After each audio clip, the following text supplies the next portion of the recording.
Alors bonjour à tous, aujourd'hui je veux qu'on parle de maux de tête. Je vous présente 5 des causes les plus fréquentes de maux de tête que je vois dans ma pratique de façon hebdomadaire. Je vais vous présenter cette information-là parce que je trouve encore à ce jour qu'il y a trop de gens qui pensent que des maux de tête c'est normal ou qui pensent que la seule solution qui s'offre à eux c'est de prendre des anti-inflammatoires sur une base régulière lorsque ça arrive, ce qui la plupart du temps n'est pas le cas.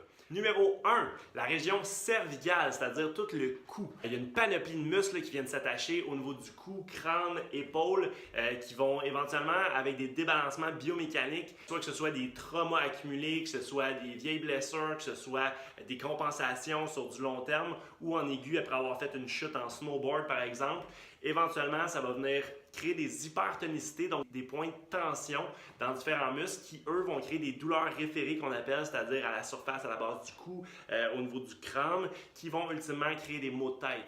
Ça va venir évidemment aussi s'il y a des débalancements au niveau des muscles, débalancer les vertèbres, les articulations, créer un impact sur la proprioception et ultimement jouer sur les maux de tête encore une fois. Même des structures qui, on se douterait pas, comme par exemple le bassin, surtout si on passe une journée assis longtemps comme la plupart des gens, ça va pouvoir assurément sur une problématique de bassin venir influencer le cou et ultimement encore une fois créer des maux de tête. Numéro 2, le crâne et la mâchoire. Très important à évaluer dans les cas de maux de tête. C'est une région qui a tendance à être sous-évaluée, je dirais, par différents praticiens et c'est un endroit tellement important.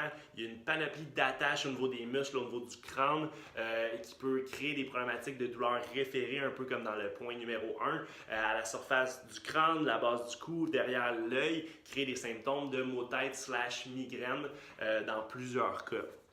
Donc voilà, on marche une panoplie de fois dans une journée. Souvent les traumas, des genres de whiplash peuvent causer des problématiques de la mâchoire. On va avoir fait traiter le cou, mais souvent, comme je disais tout à l'heure, la mâchoire et tout le système musculaire à ce niveau-là va avoir tendance à être oublié. Numéro 3, les sensibilités à différents aliments ou à différentes substances sont, selon mon expérience, très souvent impliqués dans les cas de maux de tête et autres conditions douloureuses musculo-squelettiques. De par l'entremise du système nerveux ou par l'inflammation, différents processus vont faire intervenir ces sensibilités-là possibles. Cela dit, surtout dans les cas chroniques, c'est quelque chose que je trouve qui est à vérifier, ou les cas qui répondent moins bien ou qui reviennent tout le temps suite à des traitements de nature un petit peu plus biomécanique seulement.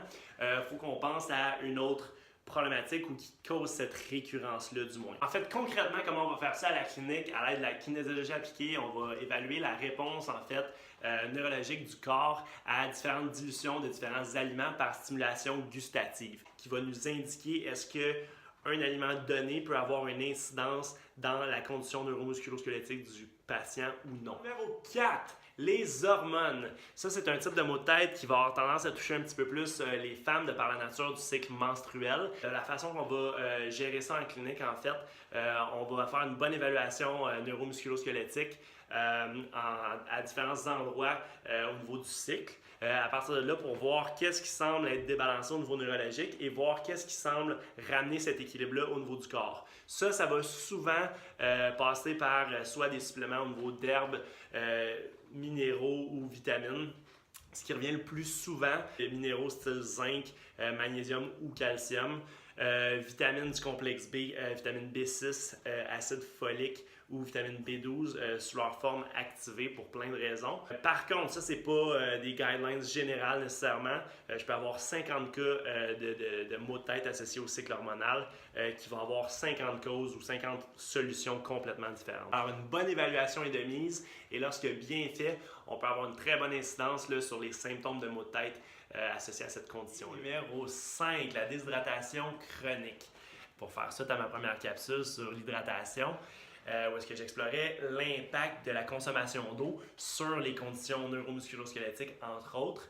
C'est arrivé très souvent dans ma pratique que des nouveaux patients viennent me voir avec des motifs secondaires de maux de tête ou juste qu'ils m'en parlaient pas, puis qu'on ajustait leur consommation d'eau parce qu'on se rendait compte qu'ils n'en buvaient pas assez. Bref, il m'est arrivé quelques visites plus tard, « Hey Maxime, j'ai plus de maux de tête. » C'est arrivé trop souvent pour pas que je vous en fasse part et ça démontre encore une fois l'importance de l'eau sur des petites conditions des fois qu'on peut sous-estimer là, en lien avec ça. Donc, rester hydraté, très important pour une panoplie de fonctions au niveau du corps et ça pourra peut-être même vous éviter des maux de tête. Alors voilà, ça conclut ma capsule sur mon top 5 des causes les plus fréquentes de maux de tête. J'espère que vous avez apprécié, j'espère que vous avez appris quelque chose. Si vous avez des questions, des commentaires, n'hésitez pas. Je vous souhaite une belle fin de soirée. C'est déjà rendu le soir en fait, j'ai commencé, il faisait clair. Ça c'est les joies de l'hiver. Donc je vous souhaite à la prochaine capsule et portez-vous bien.